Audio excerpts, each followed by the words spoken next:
The bullet missed her head by inches, splintering the wooden post behind her, and Josie Everett did not even flinch because somewhere along the road between 17 and 23, she had stopped caring whether she lived or died. San Bernardino, California, in the summer of 1879, was a town caught between civilization and chaos, where the railroad brought merchants and dreamers while the desert brought outlaws and desperation. Josie had arrived 3 months prior with nothing but the clothes on her back and a past she refused to speak about, taking work at the Golden Rose Saloon, serving drinks to cowboys and drifters who asked too many questions. She had learned to smile without meaning it, to move through rooms like a ghost, to make herself small and forgettable, even though her dark hair and green eyes drew attention she never wanted. The second bullet came from a different direction, and this time Josie did move, but only because someone tackled her to the ground behind a water trough. The impact drove the air from her lungs, and she found herself staring up at a stranger with sun-weathered skin and eyes the color of desert sage, a cowboy who looked at her like she was something precious, even though they had never met. "Stay down," he said, his voice rough but steady as gunfire erupted around them. His body covered hers protectively, one hand pressing her shoulder firmly against the dirt, while the other held a Colt revolver that he did not fire. Above them, men were shooting at each other over some dispute Josie had not bothered to understand when she had walked out of the saloon moments before. She never understood why men killed each other over cards or pride or women who did not love them. The shooting lasted another minute, maybe two, and then there were shouts and the sound of horses galloping away. The stranger stayed over her until the street fell quiet except for groaning and the nervous whinnying of a horse tied nearby. When he finally moved, pulling back to look at her, Josie saw blood on his left arm, where a bullet had grazed him. "You are hurt," she said flatly, sitting up and brushing dust from her plain brown dress. "Just a scratch." He was studying her face with an intensity that made her uncomfortable. "You did not even try to get out of the way when they started shooting." "I was tired." Josie stood, ignoring the hand he offered. Around them, townspeople were emerging cautiously, checking on the wounded. 2 men lay dead in the street, and she felt nothing looking at them. She had felt nothing for a long time. The cowboy stood as well, taller than she had realized, with broad shoulders and dusty clothes that suggested he had been riding for days. His dark hair needed cutting, and stubble shadowed his jaw, but there was something solid about him, something that suggested he was exactly who he appeared to be, without tricks or hidden cruelties. "Tired enough to let yourself get shot?" "Maybe." She met his eyes directly, saw the concern there, and hated it. Concern meant questions, and questions meant lies she would have to tell, or truth she would never speak. "Thank you for your help. I should go." "Wait." His hand caught her elbow gently, and she could have pulled away but did not. "What is your name?" "Josie Everett." There was no point in lying about that. Half the town knew her name already. "Vincent Price." He released her arm but did not step back. "You work at the Golden Rose?" "Yes." She glanced at the blood seeping through his sleeve. "You should have that looked at." "I have had worse." Vincent tilted his head slightly, still watching her with that unsettling focus. "Can I buy you dinner? To make sure you are all right after the scare?" Josie almost laughed at that. Scare. As if fear was something she could still feel. "I was not scared, Mr. Price, and I do not need dinner." "Everyone needs dinner." There was a hint of stubbornness in his tone that matched his square jaw. "And call me Vincent." She should have said no. Should have walked away and forgotten this cowboy with his concerned eyes and his protective instincts. Because men who tried to save her only ended up disappointed, or worse. But there was something about the way he looked at her. Not with the hunger she saw in the saloon patron's eyes, but with simple human worry that made her pause. "One dinner," she heard herself say. "But I am not good company." Vincent smiled, and it transformed his serious face into something warm. "I will take my chances." The restaurant he chose was a small place run by a Mexican family, where the food was simple but good, and the owner's wife brought them plates of rice and beans with tender beef that had been slow-cooked with chilies. Josie ate mechanically, tasting nothing, while Vincent told her he had been working as a ranch hand up north and was passing through on his way to nowhere in particular. His words washed over her until he asked the question she had been dreading. "What brought you to San Bernardino?" "Bad decisions." Josie set down her fork. "I should go. Thank you for the meal." "Josie, wait." Vincent leaned forward, his injured arm resting on the table between them. I am sorry. I did not mean to pry. Everyone pries? She stood, already reaching for the shawl she had draped over her chair. That is what people do. They ask questions and make judgments and decide they know your story. Then tell me to mind my own business. His voice was gentle but firm. Just do not run away like I am something to be afraid of. I am not afraid of you. That much was true. Josie had stopped being afraid of men in general and started being afraid of what she might do to them, simply by existing in their orbit. I just know how this goes. You seem like a good man, Vincent Price, and good men should stay away from me.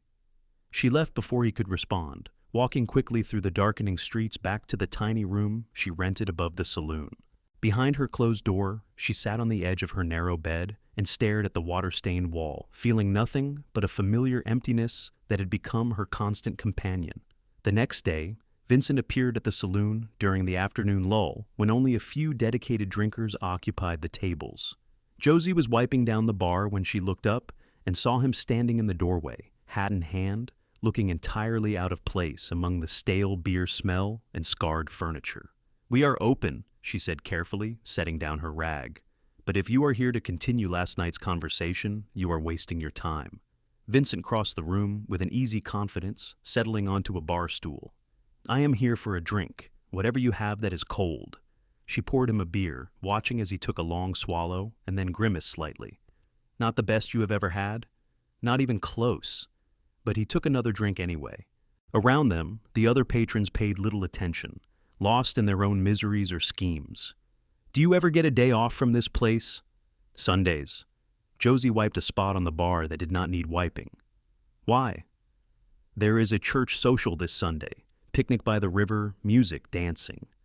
Vincent's sage-colored eyes were steady on hers. "I thought you might want to go." "I do not go to church." "Neither do I, usually, but the picnic part sounds nice." Josie shook her head slowly. "You do not give up, do you?" "Not when something matters."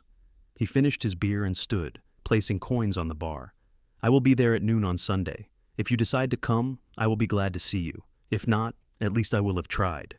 He left before she could form a response, and Josie found herself staring at the coins he had left, wondering what it was about this particular cowboy that made him so persistent. She had met plenty of men who wanted her company, but they wanted other things too, things she had no intention of giving. Vincent seemed different, though she could not articulate how. Sunday came hot and cloudless, the kind of day where even the lizards sought shade. Josie told herself she would stay in her room, that going to some foolish picnic with a man she barely knew was asking for trouble. But when noon approached, she found herself washing her face, braiding her hair, and putting on her least worn dress, a faded blue cotton that had once been pretty. The river was barely more than a creek this time of year, but cottonwood trees provided shade where families had spread blankets and unpacked baskets of food. Children ran and shrieked, splashing in the shallow water, while adults clustered in groups talking and laughing. Josie stood at the edge of it all, feeling conspicuous and uncertain, until she spotted Vincent standing near a large tree, scanning the crowd. His face lit up when he saw her, and he strode over quickly, as if worried she might disappear. "You came." "I am here." She crossed her arms defensively. "I have not decided if I am staying." "Fair enough." Vincent gestured toward a blanket he had spread in the shade. "I brought food. Well, I bought food from the hotel kitchen, but it is still food." They sat together on the blanket, and Vincent unpacked fried chicken, fresh bread, cheese, and apples that must have cost him more than he should have spent. Josie felt something uncomfortable twist in her chest, something that might have been guilt or gratitude or both. "This is too much," she said quietly. "It is a picnic. You cannot have a picnic without food." Vincent handed her a plate. "Eat. You look like you do not eat enough." They ate in silence for a while, and gradually Josie felt some of her tension ease. Around them, people were laughing and talking, and no one paid particular attention to the cowboy and the saloon girl under the tree. It was almost peaceful, almost normal, and she had not felt either of those things in longer than she could remember. "Why are you doing this?" she asked finally, setting down a chicken bone. "Being kind to me, I mean. You do not know anything about me." Vincent leaned back on his hands, studying the river. "Maybe that is why. You looked like you needed kindness, and I had some to spare. Most men want something in return for kindness. Most men are fools." He turned his head to look at her. I am not going to lie and say I do not find you beautiful, Josie, because I do. But that is not why I am here. Then why? He was quiet for a moment, choosing his words carefully. When I saw you standing in that street with bullets flying and not even trying to get away, I saw something I recognized. I have been in dark places too. Different from yours maybe, but dark all the same. And when I was in those places, someone helped me. So maybe I am just passing that along. Josie looked away, blinking against unexpected moisture in her eyes. I am not worth saving. Vincent, whatever you think you see in me, whatever you think you can fix, you are wrong. I am broken in ways that do not get repaired. I do not want to fix you. His voice was soft but certain. I just want to know you. Maybe be your friend if you will let me. And if I am a terrible friend, if I disappoint you or push you away, or prove to be exactly the waste of time you should have known I was, then let me waste my life doing it anyway. The words hung between them, sincere and foolish and impossibly kind. Josie felt something crack inside her chest, some wall she had built to keep the world at a safe distance. She wanted to run, wanted to tell him he was making a mistake, but instead she found herself nodding slowly. I will probably make you regret this. Probably. Vincent smiled that transforming smile. But I am willing to take that chance. Over the following weeks, Vincent became a fixture in Josie's carefully controlled life. He found work at a ranch outside town, breaking horses and mending fences. But he came into San Bernardino every few days, always stopping by the saloon to see her. They fell into an easy pattern of meals together, walks through town in the early evening when the heat broke, conversations that ranged from meaningless small talk to surprising depths. Vincent told her about growing up in Texas, the son of a preacher who had died when Vincent was 15. He talked about his mother remarrying a man who drank too much and hit too hard, about leaving home at 16 with nothing but his horse and his father's old revolver. He had worked ranches and trail drives, spent a winter in Kansas nearly freezing to death, lost friends to stampedes and river crossings gone wrong. His life had been hard but honest, and he spoke of it without self-pity or pride, just stating facts. Josie told him less, offering small pieces of her past like crumbs to a persistent bird. She had grown up in Missouri, left home young, made her way west through a series of bad decisions and worse luck. She did not tell him about the man she had thought she loved who had turned out to be a thief and a liar, who had involved her in a robbery that got a bank clerk killed. She did not tell him about running for months, always looking over her shoulder, waiting for the law to catch up with her, even though she had pulled no trigger and stolen no money. She did not tell him about the guilt that ate at her insides, the knowledge that her presence in that man's life had led to someone's death as surely as if she had fired the gun herself. But Vincent did not push. He accepted what she gave and did not demand more. And slowly, carefully, Josie found herself relaxing in his presence. He made her laugh with stories about stubborn horses and incompetent ranch hands. He brought her wildflowers he picked on his rides into town, simple bouquets that she kept in a jar by her window. He treated her like she mattered, like her presence in the world was something valuable rather than something to be ashamed of. 2 months after they met, Vincent kissed her for the first time. They had been walking back from dinner, the summer heat finally breaking into a cooler autumn, and he had stopped in the shadow between 2 buildings, turning to face her. He had asked permission with his eyes first, giving her time to refuse, and when she did not step away, he had kissed her so gently she almost cried. I am falling in love with you, he whispered against her hair afterward. I know I should not say it so soon, but I am not good at hiding what I feel. Josie's hands were fisted in his shirt, her forehead pressed against his chest. You should not love me. Too late. His arms tightened around her. I already do. Vincent, you do not understand. There are things about me, things I have done. Then tell me. He pulled back enough to see her face. Whatever it is, tell me. So she did. Standing in that shadowed space with his arms around her, Josie told him everything. About Marcus, the charming drifter who had swept her off her feet when she was 19 and stupid. About how she had not known he was an outlaw until it was too late. How he had convinced her to come along on what he called a simple job in a Kansas town. About waiting with the horses while Marcus and his partner went into the bank, hearing gunshots, watching them run out with bags of money and blood on their hands. About the newspaper article she had seen later that said a clerk named John Morrison had died, leaving behind a wife and 3 children. "I did not pull the trigger," she said, her voice breaking. "But I was there. I helped them escape. That makes me guilty, does it not? That man is dead because of choices I made." Vincent was quiet for a long moment, his hands still steady on her shoulders. "What happened to Marcus?" "He was shot by a sheriff in Colorado 6 months later. His partner, too. I ran before the law could connect me to them."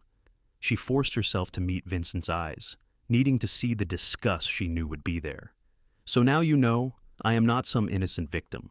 I am a criminal, Vincent. I have been running for 4 years, and I will probably run for the rest of my life. That is why I am not worth saving." But there was no disgust in his eyes, only a deep sadness. "Josie, you were 19 years old and in love with the wrong man. That does not make you a murderer. I was part of it. The law would not care that I did not know, that I was stupid and naive. Maybe not." Vincent's thumb brushed her cheek, wiping away a tear she had not realized had fallen. "But I care. And what I see is a woman who has been punishing herself for 4 years for someone else's crime. A woman who has convinced herself she does not deserve kindness or love or any good thing because she made a mistake when she was barely more than a child. It was not just a mistake. Someone died. Yes, someone died, and that is terrible and tragic. But Marcus pulled that trigger, not you. You cannot carry his guilt along with your own." Vincent's voice was firm now, almost angry. "How long are you going to keep punishing yourself? How many years of misery do you think you owe the universe before you are allowed to live again?"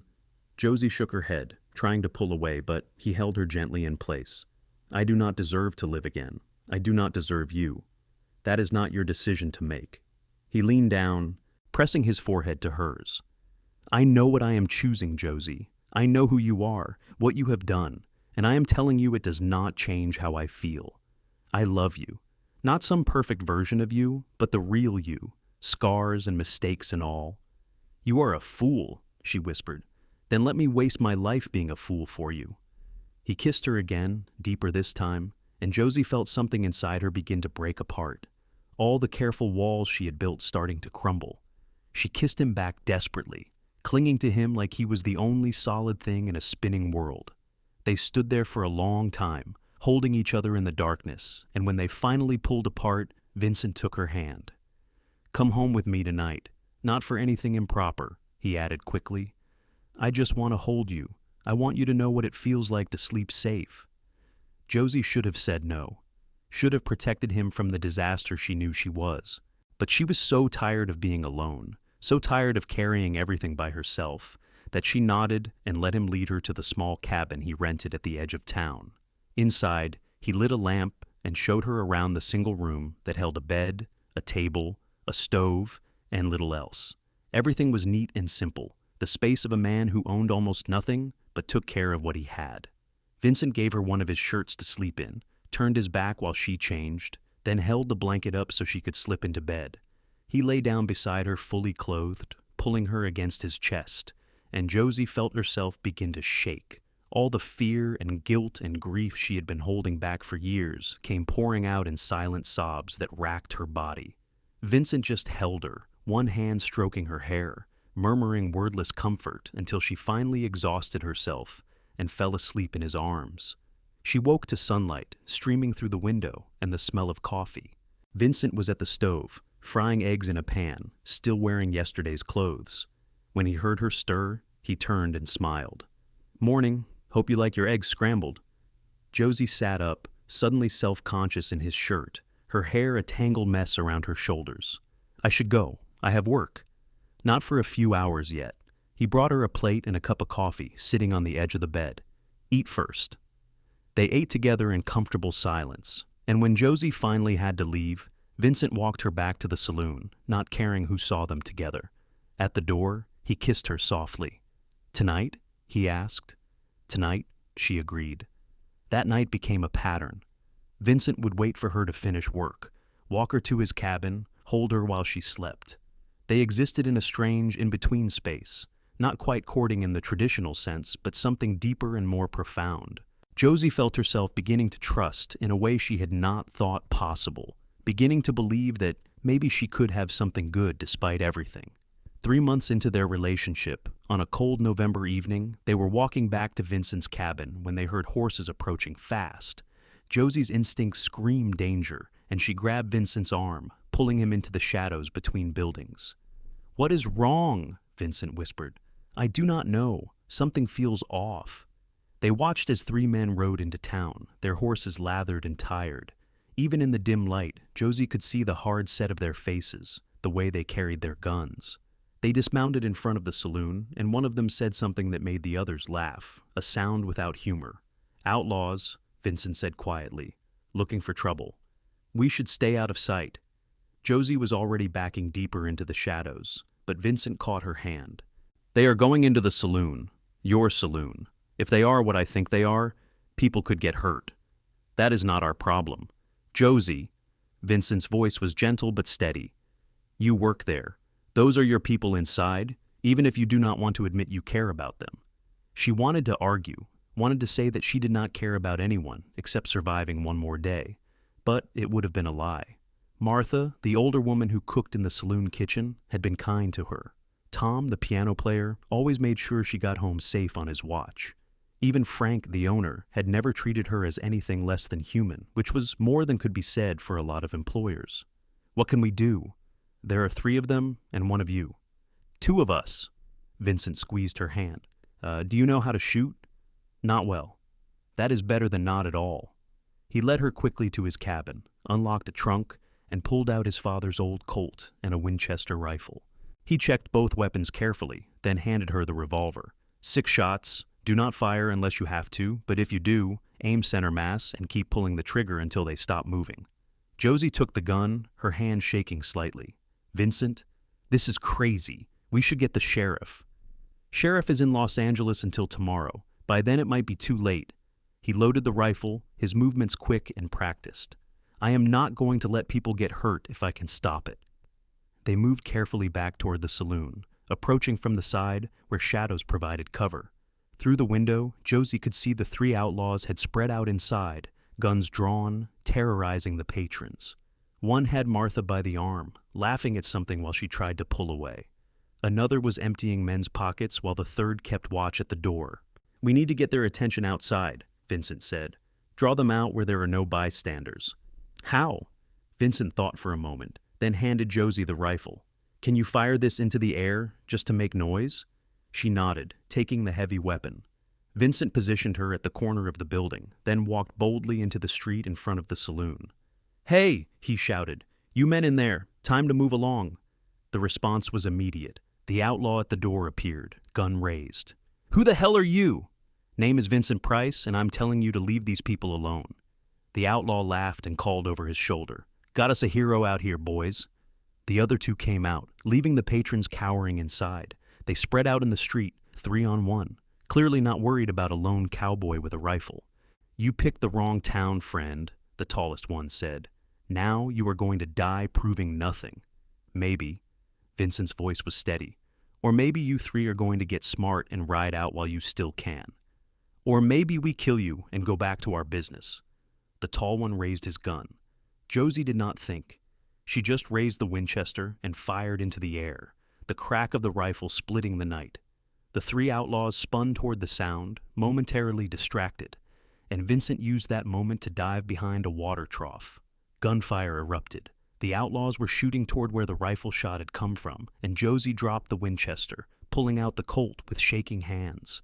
She saw one of the outlaws advancing on her position and fired without aiming, the recoil nearly knocking her backward. The shot went wide, but it made the man dive for cover. Vincent was firing from behind the trough, controlled shots that forced the outlaws to stay low. More gunfire came from the saloon, Frank with his shotgun joining the fight. The tall outlaw went down, clutching his leg. Another turned to run for the horses and caught a bullet in the shoulder. The 3rd outlaw, the one who had been advancing on Josie, stood up from behind his cover and took aim at Vincent, who was reloading. Josie raised the Colt with both hands, steadied herself, and fired. This time her aim was true, and the bullet caught the outlaw in the chest. He fell backward, his gun clattering into the dirt. The 2 wounded outlaws scrambled for their horses, managing to mount and ride off into the darkness. Vincent stood slowly, rifle ready, but they were gone. Townspeople began emerging from buildings, talking excitedly, and Frank came running out of the saloon. "Vincent! Josie! You two all right?" Josie was staring at the man she had shot, the man who was lying still in the dirt, and the gun slipped from her numb fingers. Vincent was beside her instantly, pulling her into his arms.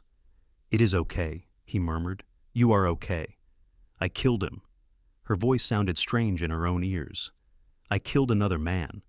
You saved my life." Vincent's arms tightened around her. "If you had not fired, he would have shot me." The sheriff's deputy arrived, having been roused from home, and took their statements.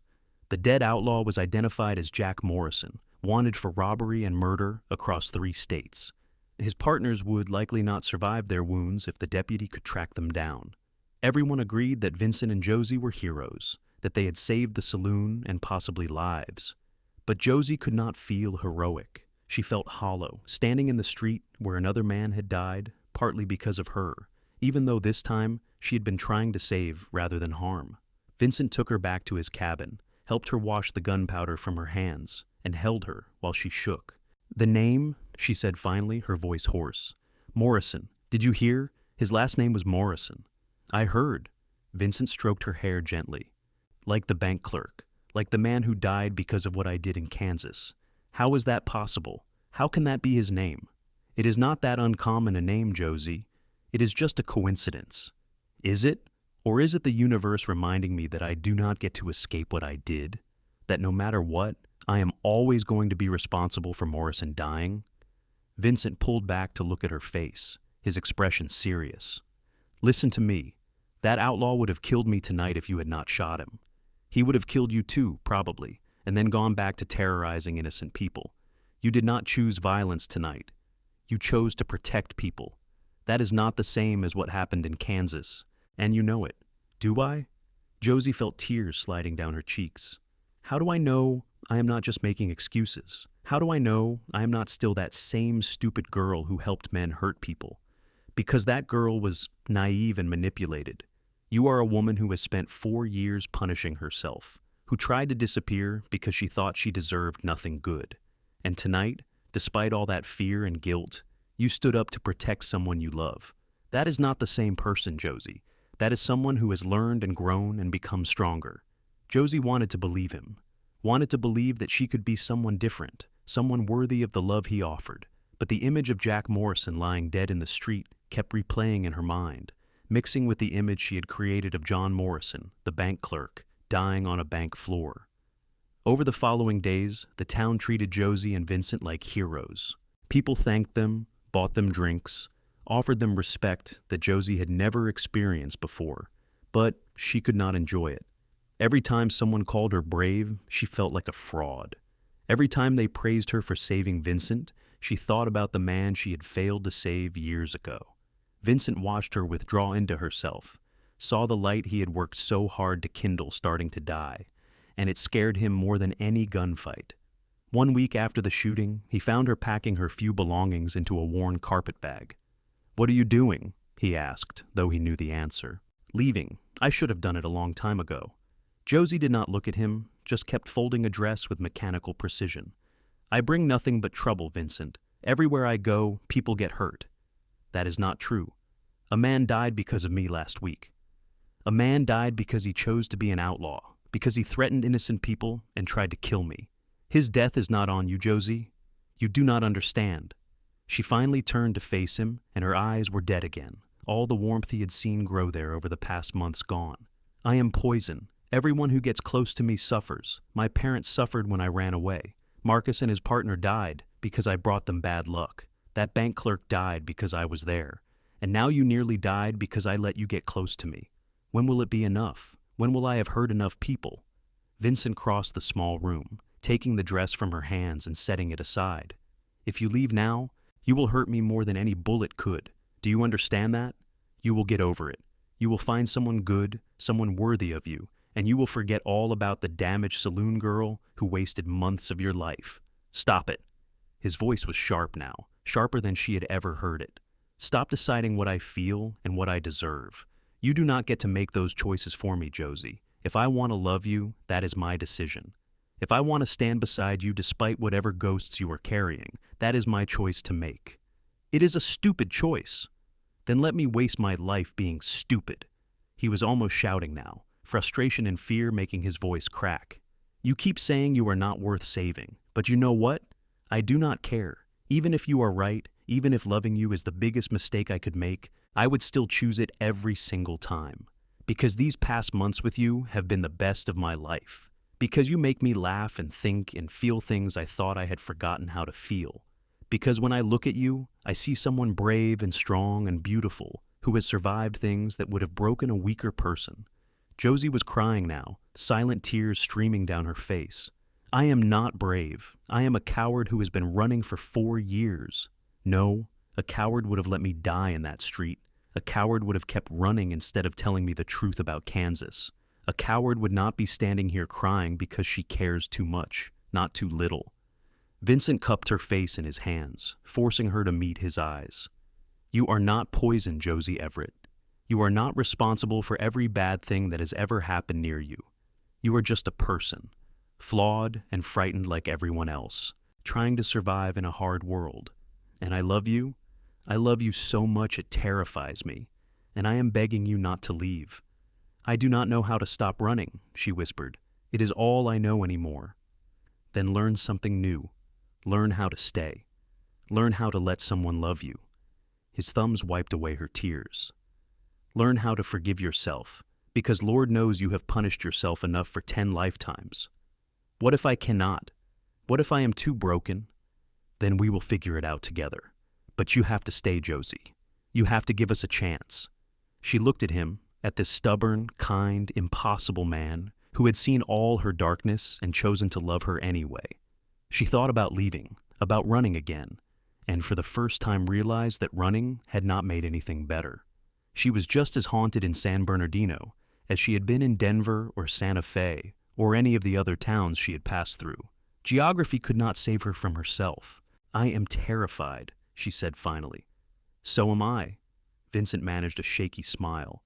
"But at least we can be terrified together." Josie closed her eyes, took a deep breath, and made a choice.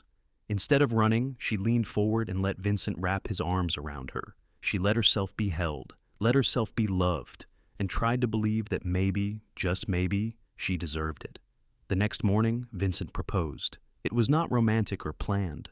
They were having breakfast at his cabin, and he looked up from his eggs and said, "Marry me." Josie nearly choked on her coffee. "What? Marry me?" He set down his fork, suddenly looking nervous. "I know it is fast, and I know you might not be ready, but I love you, and I want to build a life with you. I want you to know that I am not going anywhere, that this is not some passing fancy. So, marry me, Josie Everett. Be my wife." "Vincent, I cannot. You know what I am, what I have done. I know exactly who you are. That is why I am asking. But what if someone comes looking for me? What if the law figures out I was involved in Kansas? Being married to me could ruin your life. My life was not much before you, just drifting from place to place, working jobs that did not matter, trying not to think too hard about being alone." Vincent reached across the table and took her hand. "You gave me a reason to stay somewhere, a reason to care about tomorrow. If there is risk in that, I will take it gladly." "You are insane." "Probably," he smiled. "Is that a yes?" Josie looked at their joined hands, at the calluses on his fingers from hard work, at the strength and steadiness in his grip. She thought about her carpetbag, still half packed by the door, and about how tired she was of running. She thought about the way Vincent looked at her, like she was something precious, and about how long it had been since anyone had made her feel human.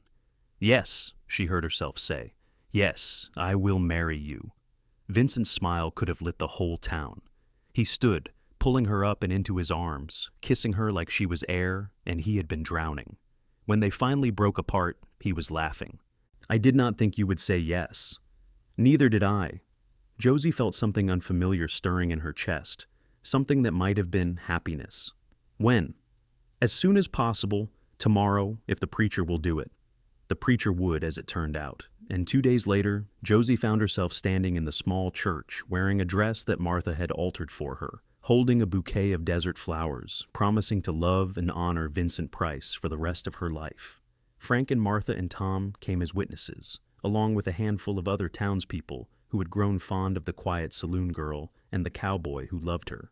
When the preacher pronounced them married and Vincent kissed her, Josie felt tears on her cheeks. But for the first time in years, they were not tears of grief or guilt.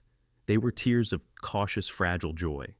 They spent their wedding night in Vincent's cabin, which Josie had been calling home for weeks anyway. Vincent carried her over the threshold even though they were both laughing, and he set her down gently in the lamplight. "I do not have much to offer you," he said seriously. "This cabin, a job that barely pays, a future that is uncertain at best. I do not need much." Josie reached up to touch his face. "I just need you." They made love slowly, carefully, Vincent treating her like she might break. Afterward, lying tangled together in the narrow bed, Josie felt a peace she had not known was possible. Vincent's hand traced lazy patterns on her back, and she listened to the steady beat of his heart beneath her ear. "I never thought I would have this," she murmured. "Never thought I deserved it." "You deserve everything good in the world." Vincent kissed the top of her head. "I am going to spend the rest of my life making sure you know that. That is a long time to waste on me. Good thing I have always been stubborn." Josie smiled against his chest, and for the first time in 4 years, she let herself think about the future without fear. Maybe they would stay in San Bernardino. Maybe they would move on eventually, find a piece of land to call their own, build something together. Maybe they would have children, though the thought terrified her. Maybe the law would catch up with her, or maybe her past would stay buried where it belonged. She did not know, could not predict what was coming, but with Vincent's arms around her, she thought maybe she could face it. The months after their marriage fell into a comfortable rhythm. Josie kept working at the saloon for a while, saving money until Vincent got a better job managing horses for a larger ranch that paid enough for them to survive on one income. She spent her days fixing up the cabin, learning to cook properly, making friends with the ranch owner's wife, a kind woman named Patricia who treated Josie like a younger sister. Spring came, turning the desert briefly green, and Josie discovered she was pregnant. The news filled her with equal parts joy and terror, and she cried for an hour before she could tell Vincent. When she finally did, sitting at their table with dinner growing cold between them, he looked stunned and then delighted. "A baby?" He came around the table and knelt beside her chair. "We are going to have a baby? Are you happy?" Josie searched his face anxiously. "I know we did not plan this, and I know I'm not exactly ideal mother material. Happy does not begin to cover it." Vincent put his hand on her still flat stomach. "And you will be a wonderful mother. I have no doubts about that. I have enough doubts for both of us." But she covered his hand with hers. "What if I am bad at it? What if I damage them somehow? Then we will figure it out together, just like everything else." Vincent looked up at her, his sage eyes serious. "This child is going to be so loved, Josie. Between the two of us, they are going to have more love than they know what to do with." The pregnancy was hard. Josie was sick constantly for the first few months, could not keep food down, lost weight she could not afford to lose. Vincent hovered over her anxiously, bringing her water and crackers, holding her hair when she vomited, staying home from work when she was too weak to get out of bed. Patricia came by regularly with soups and advice, and Martha from the saloon sent food and old baby clothes she had saved from when her own children were small. As Josie's belly grew and the sickness faded, she found herself actually excited about the baby. She sewed small gowns from scraps of fabric, imagining holding a tiny person who would be part her and part Vincent. She let herself daydream about the future, about teaching a child to read, about Vincent showing them how to ride, about growing old together with grandchildren running through their home. In early December, during one of her visits, Patricia asked the question Josie had been dreading. "Tell me about your family, dear. Will they want to know about the baby?" Josie was folding tiny shirts, her hands stilling at the question. "I do not have family, not anymore." "Oh, I am sorry. I did not mean to pry." Patricia's face was kind. "Did they pass?" "I do not know." Josie set down the shirt. "I left home when I was 17, and I have not spoken to them since. They are probably ashamed of me, wherever they are. I am sure that is not true. Parents always love their children, even when things are complicated." Josie thought about her father, a stern farmer who had expected obedience, and her mother, who had been gentle but weak. She thought about the fights before she left, the accusations and disappointments, the door slamming behind her for what she had assumed would be the last time. "Maybe," she said quietly, "but too much time has passed. Too much has happened." That night, lying in bed with Vincent's arm draped over her swollen belly, Josie found herself thinking about Missouri, about her childhood home with its creaking porch and her mother's garden, about her younger brother, who would be 15 now, nearly grown, about whether they ever thought of her, wondered where she had gone, hoped she was all right. "Vincent," she whispered into the darkness. He sounded half asleep. "Do you ever think about your mother? Wonder if she is okay?" He was quiet for a moment. "Sometimes. But my stepfather made it clear I was not welcome, and she chose him over me. I have made my peace with that." "What if you had not? Made peace with it, I mean.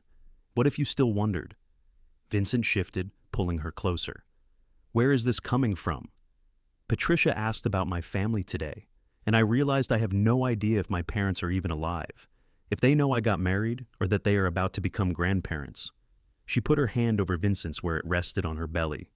"What if our child asks about them someday? What do I say? You tell them the truth, that you left home young, that things were complicated, that sometimes families do not work the way they are supposed to. But what if I am making a mistake? What if I should reach out, try to make amends before it is too late?" Vincent was quiet, thinking, "Do you want to contact them? I do not know. Part of me does. Part of me thinks they are better off not knowing where I am, or what I have become. You have become someone strong and brave who survived impossible things. You have become my wife, and soon you will be someone's mother. That is not something to be ashamed of, Josie. They do not know any of that. All they know is that their daughter ran away with a man they warned her about and disappeared. Then maybe you should tell them. Not because you owe them anything," Vincent added quickly, "but because you deserve closure. You deserve to know if they want to be part of your life, or if you need to truly let them go." Josie thought about that, about the possibility of writing a letter, of reaching back across the years to people who might not want to hear from her. It terrified her almost as much as the idea of giving birth, but it also felt necessary somehow, like she could not fully move forward without addressing the past. "Help me write a letter tomorrow?" she asked. "Of course." The letter took 3 days to compose, 3 days of starting over and crumpling paper and arguing about what to say and what to leave out. In the end, they kept it simple. Josie explained that she was alive and living in California, that she had married a good man and was expecting a child, that she was sorry for leaving the way she had, sorry for the years of silence, that she understood if they did not want to respond, but that she wanted them to know she thought of them. She did not mention Kansas or the bank robbery or the years of running. Some truths were too heavy to put in a letter. They mailed it to her parents' old address, not knowing if they still lived there, and then waited. Christmas came and went, and Josie grew larger and more uncomfortable. She could not sleep well anymore, the baby pressing on her lungs and bladder, keeping her awake at odd hours.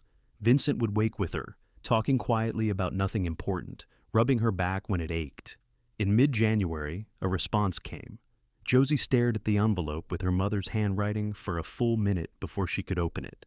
Vincent sat beside her, holding her hand as she unfolded the single sheet of paper. Her mother wrote that they had been devastated when she left, had searched for months before giving up hope of finding her, that they had feared she was dead, and that knowing she was alive was an answer to years of prayers, that they did not care what she had done or where she had been, only that she was safe and happy, that if she wanted, they would love to meet her husband and their grandchild, that the door was always open if she wanted to come home, even just to visit. Josie cried so hard she made herself sick, and Vincent held her through it, reading and rereading the letter to make sure they had not misunderstood. Her parents loved her, still loved her, wanted her in their lives. It was more than she had dared to hope for. "We should go," Vincent said. "After the baby comes and you are strong enough to travel. We should take our child to meet their grandparents. It is so far and expensive. How would we afford it? We will figure it out. Sell something, save more, take on extra work. This matters, Josie. Family matters." So they made plans. Vincent took extra jobs breaking difficult horses, earning hazard pay. Josie sold what little jewelry she owned, They saved every penny, living even more frugally than before, working toward the goal of a trip to Missouri in the summer. The baby came in late February during a winter storm that howled around the cabin. Patricia and the town doctor were there, and Vincent held Josie's hand while she screamed and pushed and thought she was going to die. But finally, after hours of agony, a baby's cry filled the cabin, and the doctor placed a squirming, red-faced infant on Josie's chest. "A boy," he announced. "Healthy lungs on this one." Josie looked down at her son, at his tiny fists and screwed-up face, and fell instantly, completely in love. Vincent was crying as he touched the baby's head gently, his finger looking enormous against such delicate features. "He is perfect," Vincent whispered. "You are perfect."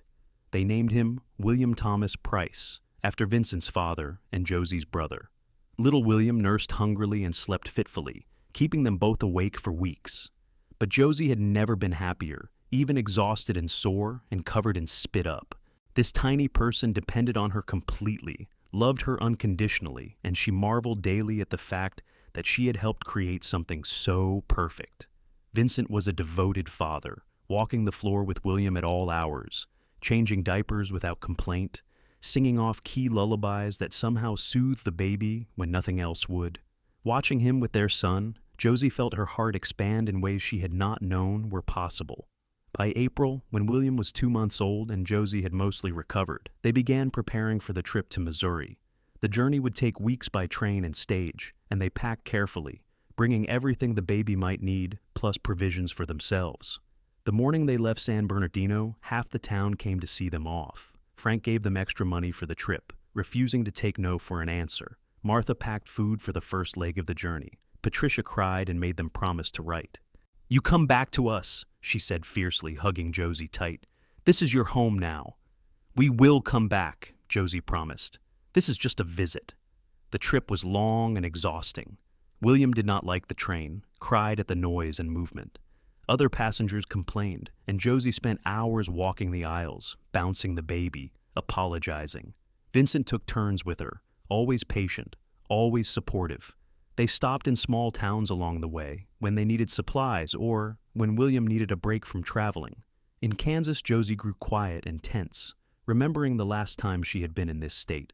They passed through the town where the bank robbery had happened, though they did not stop, and Josie stared out the window at streets she half remembered, wondering if anyone would recognize her. "You all right?" Vincent asked quietly, William asleep in his arms. "Just thinking about the past, about how different my life is now." She looked at her husband and son.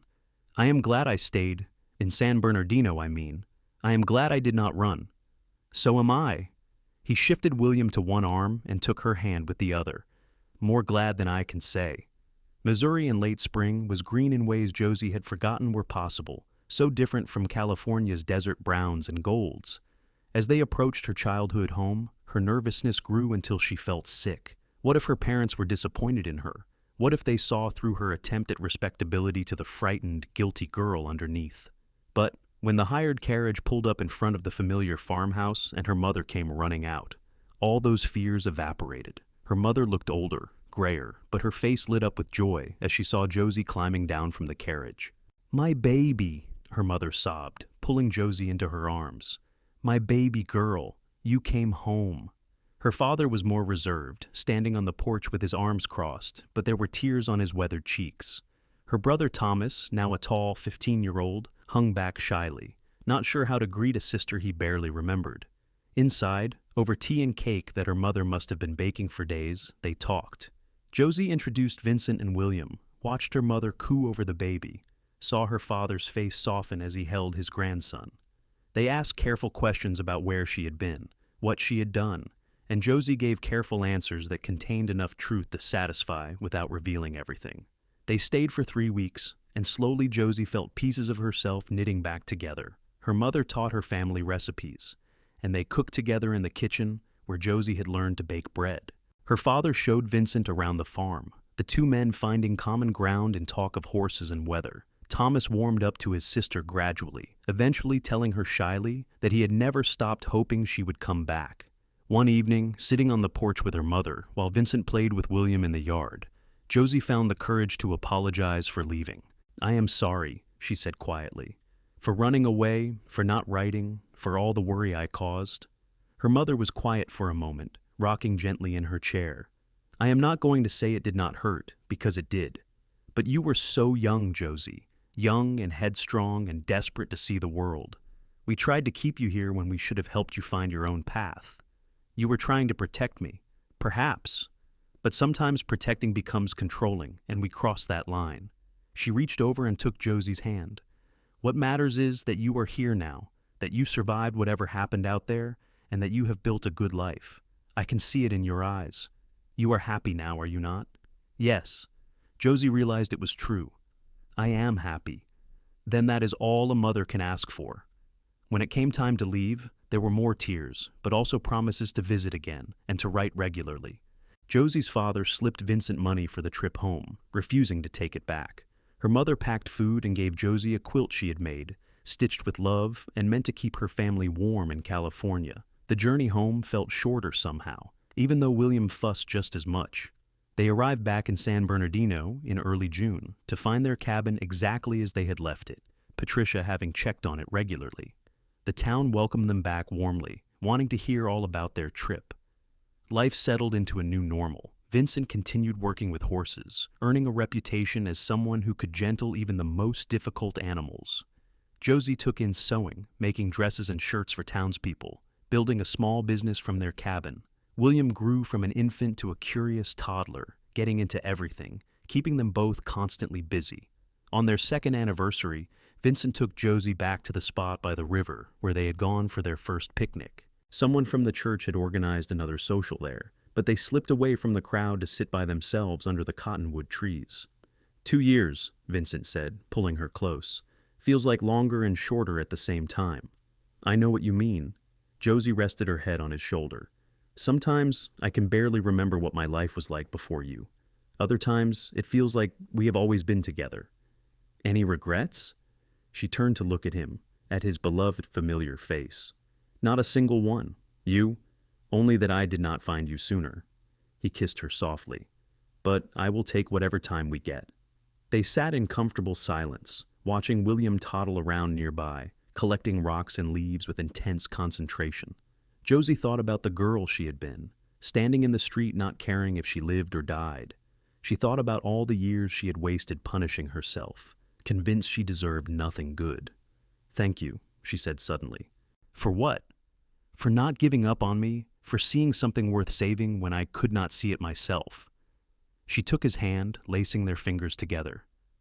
You changed my life, Vincent Price. You gave me a reason to stop running. You did the hard part. You chose to stay. You chose to let me in. He squeezed her hand. I just provided the stubbornness. Josie laughed, the sound free and genuine. You definitely provided that. They stayed by the river until sunset painted the sky orange and pink, then walked home together with William asleep on Vincent's shoulder. Inside their cabin, with lamplight warming the simple space they had made into a home, Josie felt a contentment so deep it almost frightened her. She had learned that happiness could be fragile, that good things could be taken away. But she had also learned that she was stronger than she thought, that mistakes did not define her forever, that love, real love, did not give up when things got hard. Years passed, each one bringing new challenges and joys. William grew into a bright, energetic boy who loved horses like his father and had his mother's green eyes. When he was 3, Josie became pregnant again, and this time the experience was easier because she knew what to expect. Their daughter, Mary Elizabeth, was born in the winter of 1883, a tiny thing with Vincent's dark hair and a temperament that seemed to swing between angelic and stubborn with no middle ground. Vincent built a larger cabin on a piece of land they bought outside town, slowly expanding as their family and needs grew. He went from ranch hand to foreman and eventually bought horses of his own, building a small but successful business, breeding and training quality stock. Josie's sewing business grew as well, and she trained several young women in town who wanted to learn the trade. They visited Missouri twice more, once when William was 5 and again when Mary was 2. Josie's parents aged gracefully, delighted with their grandchildren, and her brother Thomas came to visit California once, spending a summer helping Vincent with the horses before returning home to take over the family farm. The past stopped haunting Josie so intensely. The nightmares about Kansas faded, came less frequently. She would never forget what happened, would always carry some guilt about the bank clerk who died, but she learned to live with it. Vincent taught her that carrying guilt did not honor the dead, that the best thing she could do was live well and do good in the world going forward. She became involved in the church, not as a particularly religious person, but as someone who believed in community. She helped Patricia organize charity drives for families in need, taught Sunday school to squirming children, brought meals to new mothers and the bereaved, small acts of service that maybe in some way balanced the scales. On a warm evening in May of 1889, 10 years after they first met, Vincent found Josie in their garden, pulling weeds while Mary played with dolls in the dirt nearby. William was at a friend's house, finally old enough for such independence. Vincent sat down beside his wife, not caring about the dirt. "Patricia told me something today," he said. "There is a widow in town, Mrs. Crawford, whose husband just died. She has 3 little children and no money. Church is organizing help for her." "I will make some dresses for the children," Josie said immediately, "and we can send food." "I was thinking more than that." Vincent pulled a weed absently. "She needs a place to stay while she figures things out. I thought we could offer her the old cabin." The old cabin sat at the edge of their property, the place where they had started their married life. They had kept it maintained, sometimes renting it out, sometimes using it for storage. "That is a wonderful idea." Josie looked at her husband, at the gray starting to show at his temples, at the lines around his eyes from squinting into the sun and smiling. He had become even more handsome with age, she thought, character adding depth to his features. "You have a good heart, Vincent Price. Learned from the best." He leaned over and kissed her, tasting of coffee and the mint that grew wild near the well. "Remember when you told me you were not worth saving? I remember. You were wrong, so very wrong." He touched her face gently. "You were always worth saving, Josie. Always worth loving, always worth everything." Tears pricked her eyes, but they were good tears. "I believe you now, most days anyway. I will keep reminding you on the days you forget." They sat together in the garden, watching their daughter play, listening to the horses in the nearby corral, feeling the contentment of a life well lived. It had not been an easy road. There had been struggles and sorrows, losses and disappointments, but there had also been so much love, so much joy, so much unexpected grace. Mrs. Crawford and her children moved into the old cabin the following week, and over time became like extended family. Her oldest son, Peter, showed a gift with horses and began working for Vincent when he was old enough. Her daughters played with Mary, the 4 girls running wild through the property, their laughter a constant soundtrack to summer evenings. William grew into a responsible young man who wanted to be a veterinarian, studying everything he could about animal health. Vincent paid for him to apprentice with the town doctor, who also treated animals, and William threw himself into learning with single-minded focus. He was 16 when he fell in love with the doctor's daughter, a smart girl named Sarah who wanted to be a teacher. Mary, at 13, was already showing signs of being a force to be reckoned with, passionate about everything from horses to justice to the novels she devoured. She announced regularly that she was never getting married because boys were stupid, which made Vincent laugh and Josie hide her smile. Josie's parents both passed within a year of each other in 1892, and the grief was sharp but bearable because she had made her peace with them. Thomas took over the family farm and started his own family, writing regularly with news and photos of his children that Josie treasured. The town of San Bernardino grew and changed around them. The railroad brought more people, more businesses, more civilization. The Wild West was becoming less wild, and while some mourned that, Josie was grateful. She had seen enough violence and chaos to last a lifetime. On a crisp autumn day in 1894, 15 years after that first gunfight that had brought them together, Josie stood in the churchyard watching William marry his Sarah. They were both 20, young but sure, and the love between them was obvious to everyone present. During the ceremony, Vincent reached over and took Josie's hand, squeezing gently. After the wedding, at the celebration held at their home, Patricia pulled Josie aside. The older woman was gray-haired now and moved more slowly, but her eyes were still sharp and kind. "You have built something remarkable," Patricia said, gesturing at the house, the barn, the happy people gathered to celebrate. "I remember when you first came to town, so closed off and hurting. Look at you now." Josie followed her gaze, seeing Vincent dancing with Mary while she stepped on his feet and giggled. Seeing William and Sarah cutting their cake, their faces glowing. Seeing Mrs. Crawford's children chasing fireflies as darkness fell. Seeing the life she had somehow managed to create despite everything. "I had help," she said softly. "A lot of help. We all need help. The trick is being brave enough to accept it." Patricia hugged her. "You did that, dear. You let people in. Let them love you. That takes more courage than most people understand." That night, after everyone had gone home and the house was finally quiet, Vincent and Josie sat on their porch watching the stars. They did this often, this quiet communion at the end of the day, needing nothing but each other's presence. "Do you ever think about that day?" Josie asked. "When the bullets were flying and you tackled me behind the water trough?" "Sometimes." Vincent's arm was around her shoulders, keeping her warm against the cooling night air. "I thank God for it, honestly, for putting me in that exact place at that exact moment. I was ready to die that day. Did you know that?" "I suspected." His voice was sad. "You had that look in your eyes, like you were already gone. You brought me back." She turned to look at him.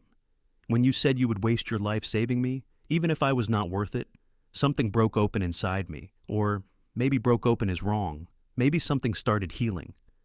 "You saved yourself, Josie. I just walked beside you while you did it." "No." She was firm about this. "We saved each other. Your love taught me I deserved to be saved, and my love gave you a reason to stay in one place." Vincent considered this, then nodded slowly. "All right, we saved each other." They sat in silence for a while, comfortable and complete. Somewhere in the distance, a coyote called to the moon. In the barn, horses shifted and breathed. Inside the house, Mary was probably still awake, reading by lamplight despite being told to sleep. This was their life, imperfect, complicated, sometimes difficult, but undeniably good. Josie had traveled a long road from that frightened girl running from Kansas, from the woman who had told a cowboy she was not worth saving. She had learned that worth was not something fixed and unchangeable, that she could choose to be better, to do better, to forgive herself and try again. "I love you," she said into the darkness. "In case I do not say it enough." "You say it plenty." Vincent kissed the top of her head. "But I never get tired of hearing it." "I love you," she repeated, smiling, "and I am glad you wasted your life on me." "Best waste I ever made." He pulled her closer. "Though I would hardly call this a wasted life. Seems pretty rich to me." And it was rich. Rich with love and family, with hard work and honest living, with second chances and slow healing. Rich with the kind of happiness that comes not from avoiding pain, but from surviving it and choosing joy anyway. Mary appeared in the doorway, lantern in hand, her dark hair loose around her shoulders. "Mama?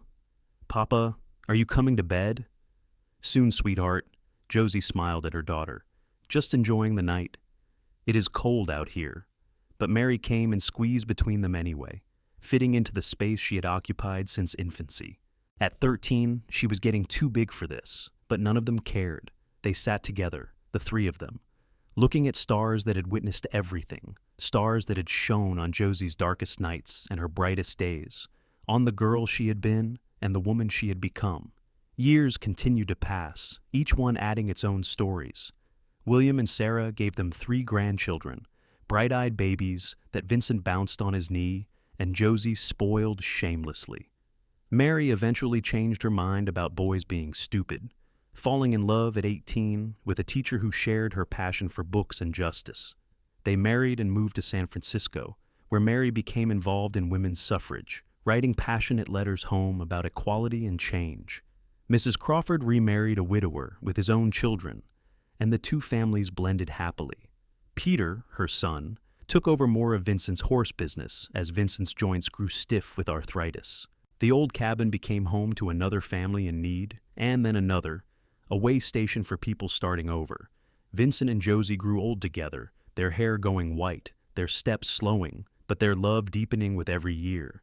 They celebrated their 25th anniversary with all their children and grandchildren present, a joyful chaos of family that filled their home and hearts. On their 30th anniversary in 1909, they returned once more to the river where they had shared that first picnic. The spot had changed, more buildings nearby, but the cottonwood trees remained. They spread a blanket in the shade, just the two of them, and shared sandwiches and memories. 74 years old, Vincent said wonderingly, looking at his gnarled hands. Never thought I would make it this long. 70 for me. Josie's hands were spotted with age too, her face lined, her body no longer strong. But her green eyes were still bright, still full of life. We have been blessed. More than blessed. Vincent reached over and took her hand, their fingers interlocking as naturally as breathing. I meant what I said all those years ago, you know, about wasting my life on you, though it turned out not to be a waste at all. It was never a waste.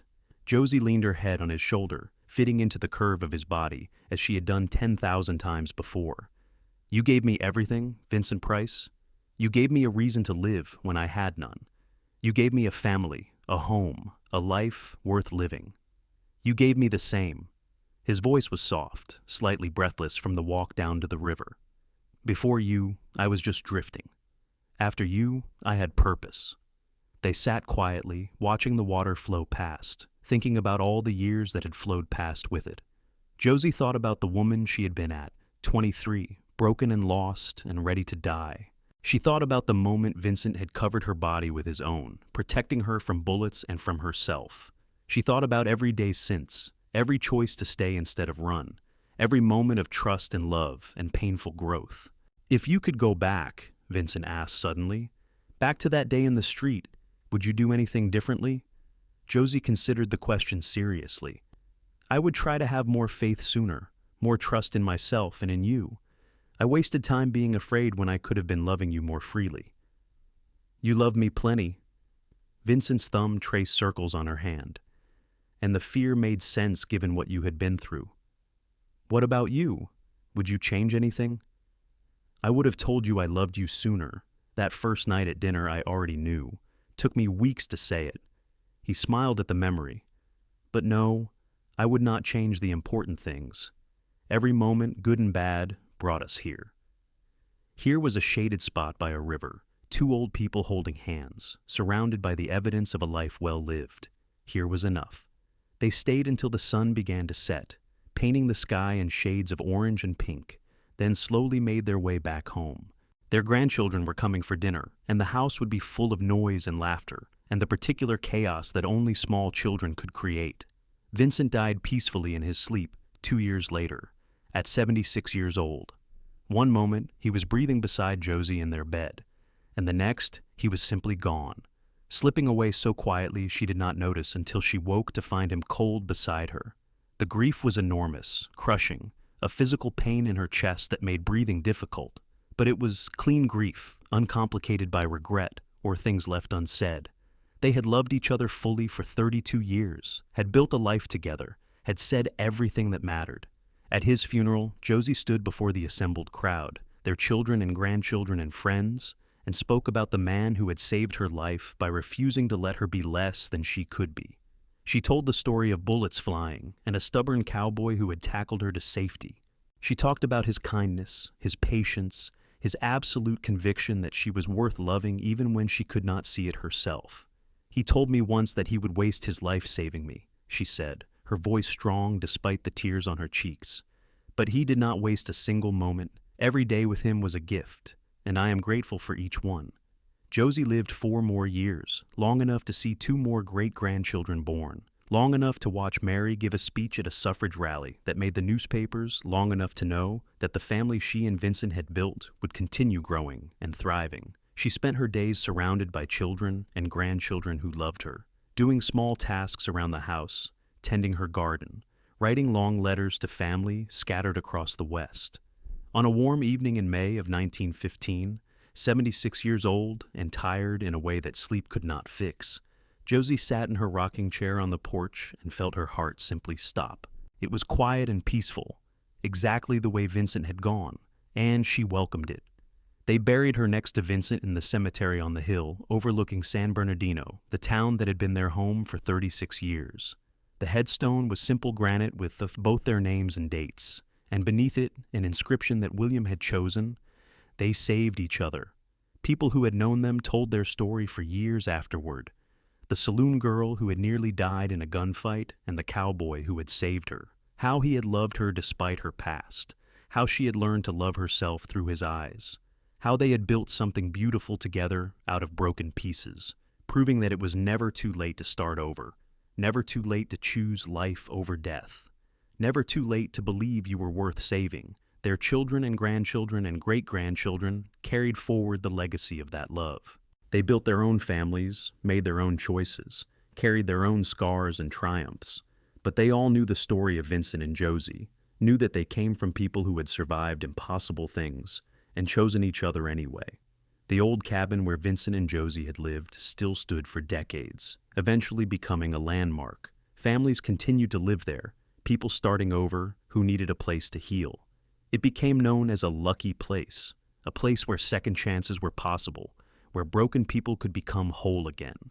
And on quiet evenings, when the wind blew just right through the cottonwood trees by the river, people said you could almost hear it, the sound of two people who had loved each other through darkness into light, whose story proved that no one was ever truly beyond saving, that love was always worth the risk, and that sometimes the best things in life came from refusing to give up on people who had given up on themselves. The cowboy who had said, "Then let me waste my life doing it anyway," had not wasted anything. He had invested his life in loving someone who needed it desperately, and in return, she had given him purpose and family and a love that transcended death. Together, they had proved that saving someone was never a waste, that every life had value, and that the simple act of staying, of choosing to love when it would be easier to walk away, could change everything. Their story became part of San Bernardino's history, passed down through generations, a reminder that the Wild West was not just about gunfights and outlaws, but also about people finding each other in unlikely circumstances, about choosing kindness when the world suggested cruelty, about building lives of meaning and purpose despite difficult pasts. Vincent and Josie's love story was proof that redemption was possible, that second chances were real, and that sometimes all it took to save a life was someone stubborn enough to refuse to let go.